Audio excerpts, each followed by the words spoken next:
Hi friends, இப்போ நம்ம Pandya stores பார்க்க போகிறோம். பாண்டிய ஸ்டோர்ஸில் கோவத்தின் மறுரூபமாக நிற்கிற நம்ம கோமதி அம்மா இருக்காங்களே, கொந்தளிச்சு போய் நிற்கிறாங்க அப்படின்னு.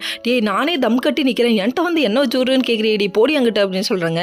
போதும் போதும் கோமதி அம்மா, நீங்கள் ஓவர் ஆக்டிங்காக நடித்து உடம்புக்கு ஒத்துக்காமல் போயிட போகுது கோமதி அம்மா அப்படிங்கிற மாதிரி இருக்குது. அதுக்கப்புறம் கடைசியில் என்ன வச்சுடுங்கன்னு சொல்லி டார்ச்சர் பண்ண அரசியை போறியா இல்லையா அப்படின்னு சொல்லிட்டு ஒரு மிரட்ட என்ன இங்கே சத்தம் அப்படிங்கிற மாதிரி இருக்குது. அப்புறம் கிளம்பிடுறேம்மா அப்படின்னு சொல்லிட்டு அந்த பொண்ணு ஒரு பக்கம் கிளம்பிடுச்சு. அதுக்கப்புறம் பார்த்தா தங்கமயில் வருது. வந்தோடனே நம்ம தங்கமயில், நான் எவ்வளோ கோவமாக இருக்கேன், நீ ஏன்டி என்னை பார்த்து கண்டுக்காமல் போகிற அப்படிங்கிறாங்க.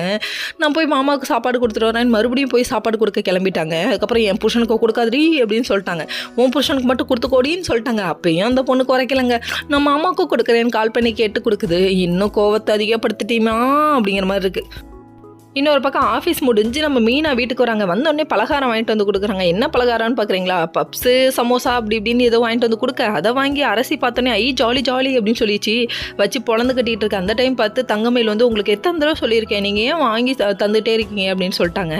அதுக்கப்புறம் என்ன சொல்கிறாங்கன்னா, இந்த காசை நீங்கள் சேர்த்து வச்சுருந்தா 4 லட்சம் சம்பாதிச்சுக்கலாம்னு சொல்லிட்டாங்க. உடனே மீனா முள்ளால் எடுக்கவும், அப்போ நீங்கள் 40 சென்ட் இடம் வாங்கி போட்டிங்களா அப்படின்னு சொல்லி கேட்குறாங்க. அடேங்கப்பா அப்படிங்கிற மாதிரி இருக்குது.